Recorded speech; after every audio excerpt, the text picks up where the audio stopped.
I'm Kira Cleveland, and this is Human Intelligence.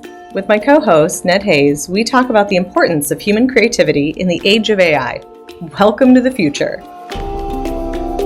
Well, I think we need to put triple air quotes around the very word to begin with, right? Machine worship, more or less. The machine is becoming a god. It's already human-like, and there's only one path to the future, and the resistance is futile. But the messaging is still based on this basic conflation of product and person, right? The Human Intelligence Show is happy to welcome Ewan Branstad to the show. He's a leading voice in the AI discussion, and he's an expert in concept development in a digital consultancy in Sweden. And his voice has really resonated with a lot of people who believe that there are problems with how we're conceiving of AI and how AI is being kind of forced down our throats. So it's fantastic to have you with us, Ewan. Happy to be here. Thanks for having me. So I was really struck by your initial post when I first came across you on LinkedIn and other domains with how kind of vociferous you were about how AI is being used today. So let's just get into that. What, in a nutshell, is the problem with AI? Well, I think we need to put triple air quotes around the very word to begin with, right? Uh huh. I mean, there's the GoFi, right? Good old-fashioned AI, which Yeah. my work and many others have been doing for years. And then there's this sort of marketing push and hype since 2022 mainly, where Yeah. the whole term has been sort of widened and co-opted to mean everything and nothing. So it's kind of it's hard to tell apart what people mean really, but it's has become synonymous with ChatGPT and LLM chatbots, right? To a large extent. Right. Right. Like back a few years ago, when people were beginning to use some of these advanced machine learning techniques to do things like radiology analysis or doing Mm, analysis of large data sets, mm, it kind of made sense to think of that as an artificial type of intelligence. But mm, as you pointed out, now that large language models have emerged, suddenly the marketing folks have grabbed it and said, "Oh, this is a road to general intelligence," which is mm. this kind of science fiction concept. So if you could indulge me and paint, what picture are they painting for us, and how is that picture mistaken? Well, I think there's sort of an ideology, but it's sometimes called test reels, sometimes CP. I think that's Jaron Hmm. Lanier's term. I forget what he exactly means by it, but there's basically this machine worship, more or less. Hmm. The machine is becoming a god. It's already human-like, and there's only one path to the future, and there's the resistance is futile. That's kind of a core religious belief with some of these Hmm. proponents. I think some of them hold it earnestly, and them hold it cynically, but the messaging is still based on this basic conflation of product and person, right? Which is an anti-human philosophy. And then there are layers, right? Some of them don't bother to go as deep, but a lot of the framing of rhetoric and language within the field is what I call anthroxic. It's toxically anthropomorphic.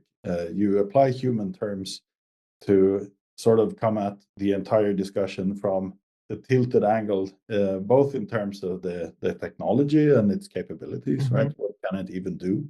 You project a bunch of kind of magical abilities onto something when you frame it as being a person, right? And then there's the legal and moral aspects as well, right? Who is accountable for what the machine produces, right? There's no person inside, but it's pretty convenient to downstream liability to the user by calling it a tool, or to projecting liability onto the machine. And the sad thing is that it's fairly subtle in the way it's presented, and that's being parroted by the media, who take anything coming from the tech sector at face value, even if some of it is grounded and most of it is really PR and marketing spin, right? Right. And one of the areas that you touched on, but I want to drill a little deeper on, is the ingestion of human works Mm, without agreements, without licensing, without any sort of adherence to copyright. Suddenly, vast amounts of copyrighted information are taken into these machines. So could you speak a little bit about why that's a problem? Sure. I mean, so I have a background previous to my career in IT, working with publishing and licensing, international, well, local adaptations mainly of international properties from Japan and Hmm. Germany and the US. So I'm used to dealing with content markets, right, and licenses and royalties and all that. Most people aren't. They don't think much about where does my comic book come from or my Hmm. anime, right? And then moving from there into IT, concept development and service innovation, where data is the currency of everything. It's the product, right? It's what can we gather? How can we refine it, package it, resell it? Looking at value flows and data flows almost synonymously, right? Data provenance is key to that, right? Knowing where does it come from? How did we tweak it? How do we store it? How do we navigate the various regulations around personal data and mission critical data, safety critical data? And if you're in that environment working day to day for a couple of years, it's second nature to always look at the data streams first, right? And then when someone comes and say, well, it's magically came out of the machine, right? That's, I mean, everything comes from somewhere. Right, right. And the other thing that's interesting with recent lawsuits is that and these lawsuits have gone several different directions. Some of these judges believe that because the data itself cannot be found in its original form inside the large language model, that therefore it's not actually infringing on copyright because it's just creating a mathematical model. And yet, mm, other judges, such as the one in Germany most recently, found that because the model can precisely reproduce the data that was mm, ingested, therefore it mm, is infringing. So, mm, just because the data is constructed in a mathematical manner doesn't mean it's not infringing, which is a key point here. That the way the data is stored, it makes the LLM into a database. If you're putting something into a database and you don't have permissions to put it in the database, that's not only illegal in many domains, but also unethical. yeah, and then we need to get into, I think, a little bit of technical nuance there. I mean, as soon as you say copy and you say database, there's a very literal interpretation, right? Yeah, You think about one-to-one lossless storage where you get the yeah, same thing that you get in. And the way I prefer to talk about this in a way that makes sense to most people is talk about sampling, right? We all know that you can't just take bits of other people's music and make a new song that competes against the hmm, original without permission, right? Or you hmm, can do it, but you'll be in trouble down the road, right? And so what we have is industrial scale sampling across a large data set. So you pick up little bits and pieces here and there. And if you have this magical thinking around what is the machine, then you kind of you equivocate this with human learning, which is interesting, but quite prevalent. And that's what happens. It happened in the Bart's versus Anthropic. No, wait, the other one. Well, There's so many lawsuits; it's hard to yeah, keep there's so track of them. many. Anywho, there were in the beginning of the year, I think, two rulings in 1 week. The first saying, well, going along with the plaintiff's narrative, which is learns like people. They bought into the PR narrative, learns like people. And so the ruling also went on learns like people. It was like, I think they used the school class and the library. That's usually what they do, right? And as I understand the US legal system, you can't really rule on other facts than are being presented and the framing it's being presented by the plaintiffs. And then 2 days later was Judge Chehabria, I think, who counteracted this and said, well, you may have arrived at the right place in judging that it's the use is okay, but the piracy wasn't. Like they torrented all the source material, but he said the reasoning is faulty. You can't really reason putting human learning and machine learning on the same terms, but because you'll end up in some very weird places legally. And this is why I'm very convinced we'll see this in the Supreme Court down the road at some point. So yeah, but I think it's if you think of models as content files, I mean, I'm a digital realist and I've downloaded the systems and played with them. That's always the first step. And you see there's this tiny file, which is the program, and this large file, which is the content, right? And the program, there is innovation there, but it's pretty much out there, right? It's not so much covered by patent. It's usually open source and comes from the innovation happens within academia where it's open and shared, right? And then the models are proprietary, and the most of the value comes from the models. And if you start thinking rather than seeing this whole thing, not only as a system but as a person, then you end up in very weird places. But if you see it as there's this program that extracts contents and filters content through this model that is actually just a resource file, then you end up in a little bit better place because technically you can think of it as a resource file. And business wise, it's an asset, right? And it's an asset based on other assets out there. Right, and we can get wound around the axle around anthropomorphizing this or projecting human qualities onto it. But as you pointed out, it's a model. There are weights and biases. It's a resource file, and Hmm. the actual IP is found in the data that was brought into that original set of content. Yeah, Yeah. and then the next thing is this being used in a way that's competing against the substrate or in some other way that's entirely lateral to whatever use the original material had, right? Hmm. Uh, there are a few different main ways this is being used. One is as a filter, right? You put Hmm. in your own content and you transform it by using the semantic mappings in the model, so you get a Yeah. longer, shorter, or stylistically different version, right? And then you can say that, well, you get as much in as you as much out as you put in, right?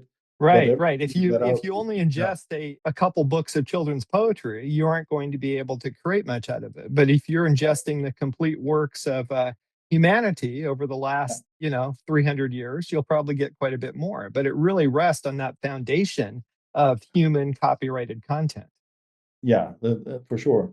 And I mean, there's one argument is if you steal from everyone, you steal from no one. There's like Meta, they was like, well, there's not enough value in any individual work that we need to Yeah, pay everyone. That's an interesting logic. And yeah. then opposite logic is, well, you still stole from everyone, even so you owe Right. everyone. Right, But right, and that's very much so. I want to touch on one case that just was, I believe, resolved, the Anthropic case with the mm, Authors Guild of America, where they potentially could have had been forced to pay out, what, $150,000 in US dollars per work, and yet the Authors Guild and a number of the authors within that guild ended up settling with Anthropic for a much smaller amount, for like what, 3,000 or so per work. Could you comment on that case and how it was resolved? well, sure. I mean, so they were facing business ending liability, and one of the reasons was the piracy, right? So there's Hmm. this good faith, bad faith aspect of how the data was collected and used, and there are other companies in other lawsuits who are in a worse position in terms of facing maximum damages now. But I think you have to look not only at the amount, also on the terms, right? So usually, as part of the settlement, is agreeing on some sort of regulation or some sort of deal on what's okay and not. If we look at, I think UDO was the most recent one with UMG, right? Universal Music and UDO. The most important part was you don't get to produce songs for people anymore.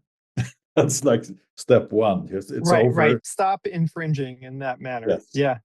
And then there was also the forward-looking bits, like anyone in our stable of artists that agrees to it, we can do remixes and whatever out of their works. So they established an opt-in regime, which is also kind of key here. And the third is like there's actually a potential business model where both benefit. So I think looking at just the number in all these cases is you need to look at the wider context. And it's fascinating as a European because I mean we try to overthink things in terms of regulation, like regulate upfront and then figure out. Whereas the US method is first you do the thing and then you fight about it, and then you sometimes arrive at fair regulation and sometimes quicker, and we can debate that. But that's I think that those are these differences in basic attitude towards regulation are that's very interesting to follow in this debate. I forget now exactly the terms in the Anthropic deal, but I think there's also what I tried to get at earlier is that this filtering, that's an end use, right? I use the model as a filter for my own content. And then there's and you can argue how much of the value of what comes out of it stems from the original work versus my work. But it's as a user, I still have a bigger claim, I would say, than if you just asked for a book in the style of whoever, right? Then you put in minimal effort and got a lot in return, whereas the other is, there's some sort of equal contribution or more of a contribution from the end user side. But I think what's interesting here is also that you have these fairly neutral to the source material use cases. Like if you look at Google Books, they scan a lot of books in order to be able to search books. And the Authors Guild and Publishers Association, they were kind of concerned that Google was moving into publishing and moving into their work on print on demand books, right? And it ended up being, well, they settled on, you can still do the searching because that supports our business, right? It doesn't cannibalize on our business. It actually has some contribution to it, and there are some very strict terms around you can't provide easily the whole book. It's a small subset of some. And that's kind of what we're seeing here, that there's some value creation. There's a sliding scale of value creation stemming directly from individual works and more laterally to the whole of the works. And I think the extreme position is, again, that it kind of nothing of this, that's the first ruling there. This is all so transformative that nobody has a claim. But I think even in the most extreme cases, if we see this as only a better way to communicate with your computer, because that's one of the uses of a model is a better UI. You it kind of makes sense to talk about democratization. Everyone can sort of set up an automation workflow or interact with a computer without having any skill. And that's kind of, I wouldn't say it's a universal good, but there's more of a claim of this being. Right. There's more of an argument that has something under it to say that you can interact with the computer without having to understand the back end system. It's kind of externalizing or abstracting away from the need to know about how the system works. You're able to actually get things done on the computer without understanding what a database is, without understanding a resource file. You can get things done. The drawback is when one of those things that you're getting done is to replicate a human work or to create a work which directly competes with a human artist or a human creator. So if I could kind of double click on that, what's the problem there?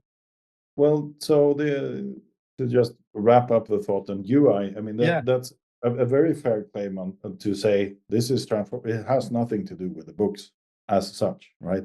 You don't necessarily use it to write anything and it's not necessarily so that the quality of language of any particular work has a big impact on the quality of interaction with the computer that you get out of the model, right? But then there's the problematic cases, right, that you mentioned. And one obvious one is that when you use it as a filter, then there's no checks and balances whatsoever from a rights holder perspective, right? So I couldn't put in somebody else's stuff and get something out of it, which is fair for a lot of content, right? There's a lot of public domain content, but there's also content where the rights holder may object, and there's zero interest from the tech sector to see to their interests. One of the examples that makes the artist rights group blow up right now is Google. Well, it's one thing when you have Google Images and it has a little tagline saying, well, some rights restriction may apply here, right? So some rights may be reserved to however you use this picture. But what did they do? Remix button.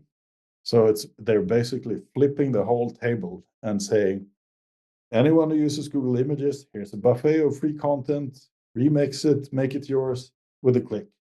And it pretty much renders the internet net negative for any publisher or content creator.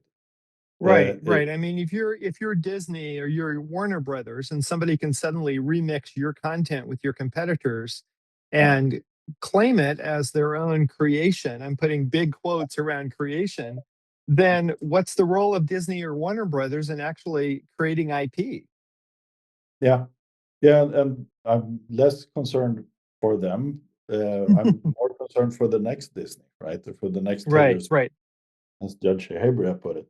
How does anyone compete on any other terms than starting from AI if AI is fully predatory? If anything I publish online or anything I Yeah, publish offline that ends up online, which is everything, then gets sucked into the data sets and offered to everyone as free remix fodder, then why should I bother making anything? right, Right. right. So let's go there for a second. The one of the key areas of concern is, as you said, the next Disney. The Yeah. guy or gal or person who is sitting in their garage who has a incredibly creative idea, who's Mm. creating a comic book or creating a new story, and they're creating something from scratch themselves. If their neighbor next door can push a button and feel like they are creating at the same level, even though they are not, then it Yeah. really impedes the ability for someone to start out in a creative domain and to gain the skill set and Yeah. to begin to get their ideas out there. Yeah, and it's not only ideas; it's craft, right? Why we're Hmm. and that's a trap, I think, when we talk about Disney and well-established characters, where most of the value is in terms of. I mean, when you looked at the prompt marketplaces coming up very early on, a lot of it was about trademark infringement. How do I make it the Mickey Mouse or whatever? Hmm. And but there's the bigger issue is craft. We disincentivize if we only cater to the interest of the ones with an established portfolio of IPs or an established name Hmm. marketplace. We pull the ladder up for anyone coming after, right? There's the Right. make it impossible to cut your teeth and learn the ropes and build. I mean, it's a long Yeah. process. When I got into the field as drawing cartoons, I have a couple of webtoons and so on. Nothing active at the moment. The bread gigs, the things that paid the bills, was doing storyboards for commercials, right? Or Yeah. mascot design for ad agencies. Those jobs in commercial art are gone. They prefer Mm. to go to the pirates and order it from Midjourney instead, because they get instant results. And as Midjourney pirated all their source material, they can offer it for nothing. It costs literally nothing for the source material. Right? So it's to me the bigger issue is actually it's anti-competitive. If we look at so there's this other very evil narrative that is you created what you ordered, right? You Mm. made you typed a prompt and you made whatever came out from our data center. If you frame it like that, then end users feel like they've gained the skills of skilled craftsmen whose work went into the data set rather than having actually switched vendors, which that's my view. I'd Yeah. rather take it, order it from a craftsman, you go to Midjourney, and rather than going to someone who Right. actually pays for their source material, you go to someone who gets it for free. Um, Yeah. uh, Which makes sense on a capitalistic level, but it doesn't make sense if you wish to develop a creative domain that will be there for the next generation. I think it comes down to, I mean, it's not only a question of a functioning market system, is it a fair market? Do we Hmm. value labor as such?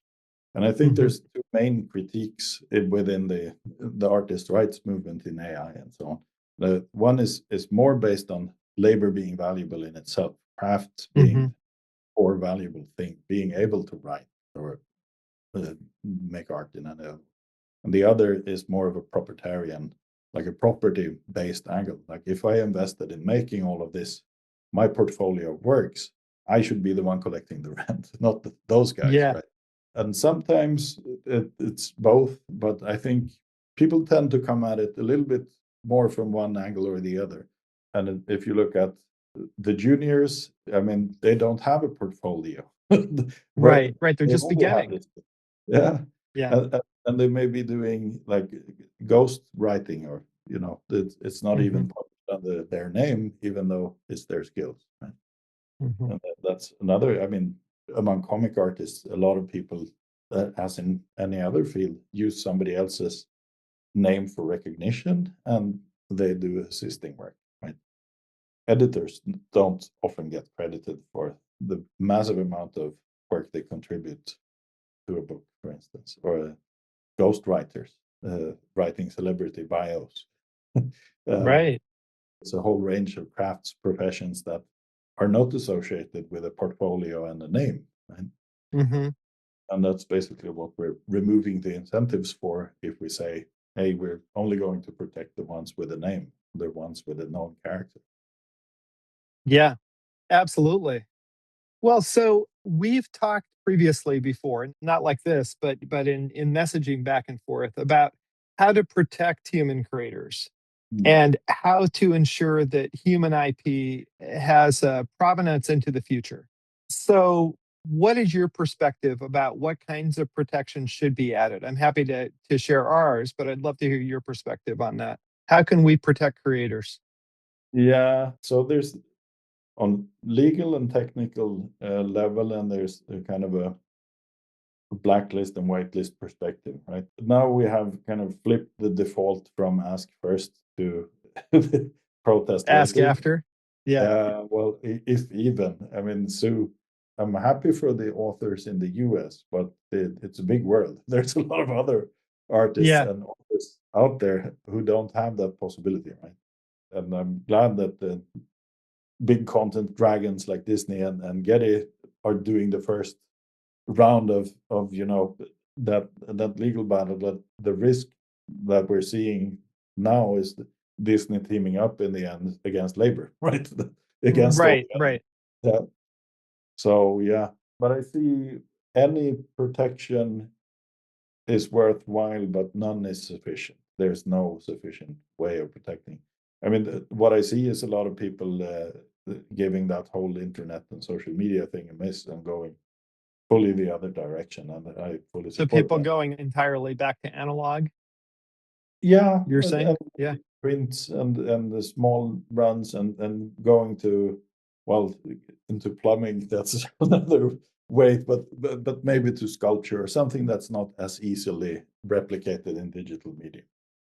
So that's Right, one. right. It's pretty hard at this point in time for a large language model to rip off a sculpture because we haven't yet, God forbid, connected LLMs to 3D Well, printers. I mean, there's really good multimodal 3D models now, Yeah, and they build on the same principle. Raid every display window out there for models, yeah, and paid ones, and pirate them, and then mash it all up into a ball and let people yeah, think that they order. So I wouldn't say it's coming. I would say it's also there. It's not yeah. just as that. There's some hope for people doing more advanced and detailed stuff like architecture. Hmm. That's not fully out on the public web, so not fully exploited yet. And there's some interesting startups in that space going vault first sort of approach. Don't publish online, put it in a safe vault and build from there. Yeah. So basically, sequester your work away from ingestion by large language models. That's one approach. Other approaches are to take the legal route and try to sue for your IP rights, which, as you said, as we've discussed, have some downsides. And we'll see what happens there. That the lawsuits are trending in different directions. It's unclear how that strategy is going. There are also schemes to be able to pollute or poison content so that when it is ingested, it is not very usable or it messes up a large language model. Are you Mm. familiar with those schemes and thoughts about that? Yeah, I'm fully supported, but I think model disgorgement needs to happen. I mean, just as you would have funeral pyres of pirated CDs back in the day, that needs to Yeah, happen. Models as well, right? And then there's a lot of figuring out to do for the valuable use cases that don't infringe, right? I hmm, don't believe in guardrails at all. I think it's a lost cause. I think what we need to do is start over. then again, you don't really get the general purpose qualities of a large language model without a wide data set, right? So Mhm. it's and that will be a tough one to settle. But I Well, mean, yeah, but there's a difference between a large language model trained on radiology scans. I want my radiologist to use a system that's marketed as AI in order to do analysis of my radiology charts. But yeah, I don't want an artist or a poet or a novelist to be using generative AI because I want that work to have a soul. yeah. So the distinction is clear between the different use cases. It really is, and on two different levels. One is you often heard the disingenuous argument for Midjourney that it saves cancer, and those are two different kind of titpicks, right? So those are Right. very sensitive. Very different. And the other thing is analysis versus generative, right? Running the Mhm. analysis to produce new works, which is in the case of the radiologist. I don't care if they make more X-ray plates. That's you're Mhm. going to do more X-ray Go plates, for it. Yeah. whatever. Right. So yeah. So on both of those levels, but I'm fully supportive of any protective measures today because what's happening is the delay and defer tactic from the tech companies, and they're Mhm. basically starving out their opposition and delaying to the max at every step. I mean, that's apparent in the Midjourney trial. They max out the full 90 days and all the avenues of complaining just to bleed their opponents out, and Right. that's Just to run the calendar out. Right. Just to try to extend the case instead of actually addressing the topics at issue. yes, and they're killing them in the Yeah. market in the meantime, right? And they're only growing stronger because everyone subscribes to their service and pays for the pirated material, right? So to them, it's a winning proposition is to delay and defer for as long as they can. Right. Um, Yeah. So I did want to ask, what do you think the future holds for both human creators and for AI models? What's the best case? What's the utopian model of the future? And then what's the dystopian thing that could happen? Maybe we should start with dystopia and then end with utopian. ah, well, we're already in the nightmare, and We already live there, right? Squid Captain, whatever his name is, are already in the nightmare. Yeah. Unfortunately, that's true. We've made the entire internet a black hole of exploitation, right? So we removed all the incentives to publish on the internet, and that was Mm, years ago.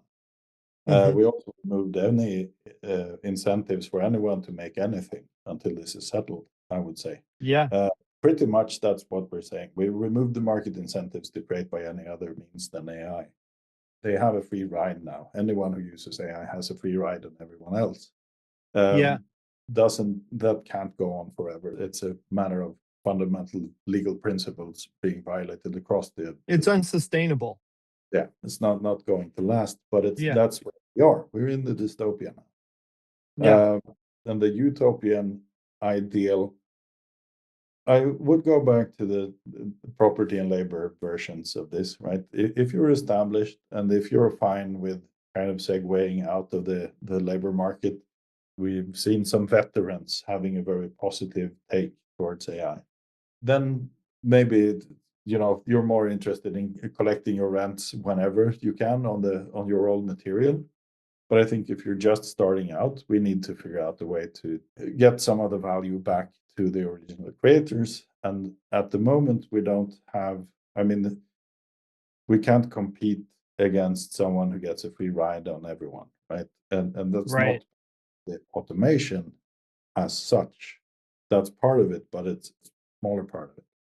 And I think really simple licensing collective have the right idea.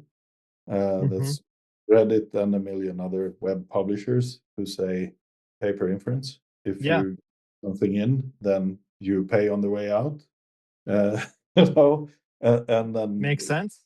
yeah, and to figure out collective licensing, even it's not rocket surgery. We've done it before in music, and no system is perfect, but it's any system is better than what we have. So if it's collectors funds, I don't care if it's the state or if it's the market that comes up with the solution, or if it's a voluntary thing. But as long as the value comes back to the original creators in some way, shape, or form, then we have something better than what we have today. So that's, but you have those hardliners who say, well, even something like public diffusion, which is taking the public domain and making that a source of infinite reproductions, right? Nobody has a fair market claim to our shared heritage, right? That's Yes. it's up for grabs.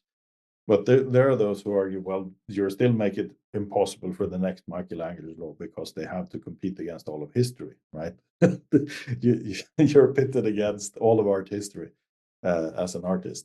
Yeah. And you can't really get at that from a proprietarian angle. It's not a matter of collecting your just rents. It's a matter of what do we value as a society? Do we value craft? Do we value original human creation? Yeah. If we do, then we want to have some sort of value flowing back from the commons sourced and the public domain sourced. Right.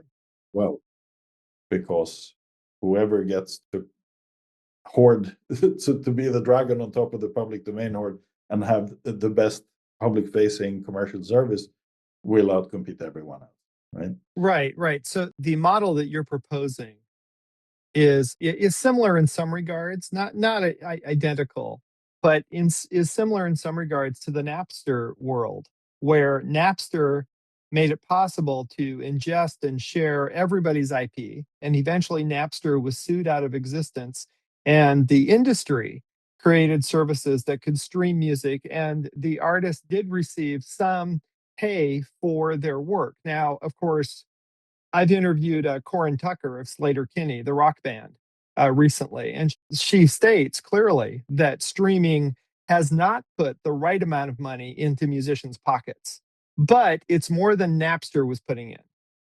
And it does create a model where artists can actually be paid for their work. And to your point, if we could create a system that paid people for their work, that would be great.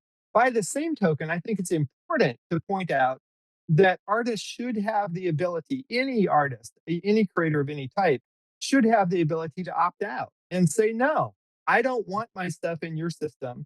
And I don't want my stuff replicated. And my book is my unique work. And I want to be able to hold on to it without seeing some guy who pushed a button replicate my work. I think that should be a right that is untouched. I agree, fully agree.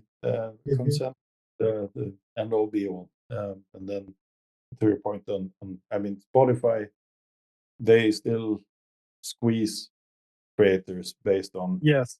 being able to leverage the shadow price of zero from piracy, right? So Right. and The there's shadow price. I like that. yeah, that it's always there, and there's not much to do about it. And that Right. But forces the default, the default for creators, the default should not be zero. The default is you should pay me $150,000 for my book. Let's go from there. yeah, for sure. So, like, as a writer myself, I'm not sure that the Anthropic settlement, for example, is fair to writers because it doesn't start at the default of my work is worth six figures. Yeah, and it doesn't start. I mean, it starts from a one-off payment for perpetual exploitation, which is Mhm. just um, Right. It's a non-starter for any artist.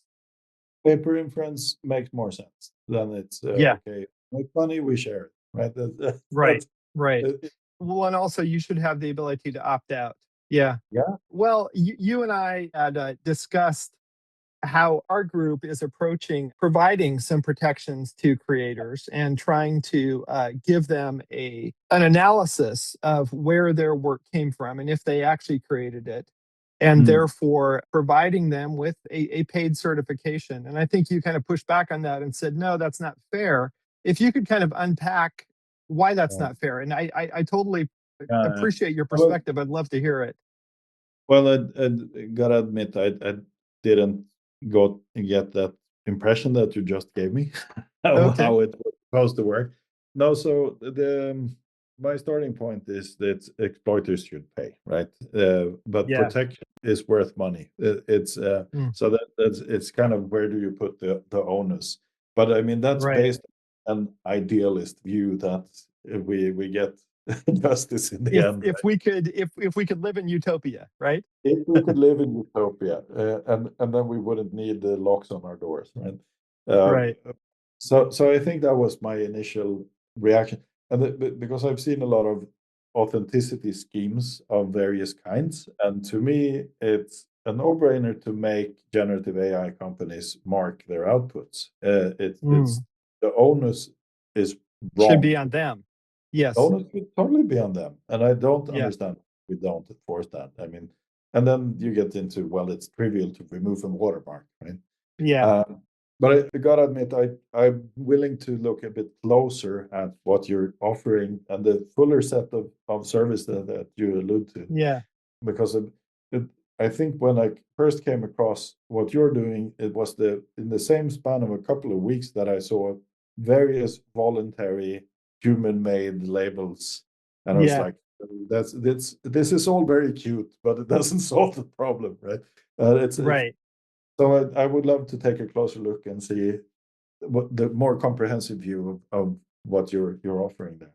Yeah, and I don't have time to technically unpack everything here, but I will say what we see as the future is that a majority of content generated will Mm, be AI derived, let's say, or mm, synthetic derived.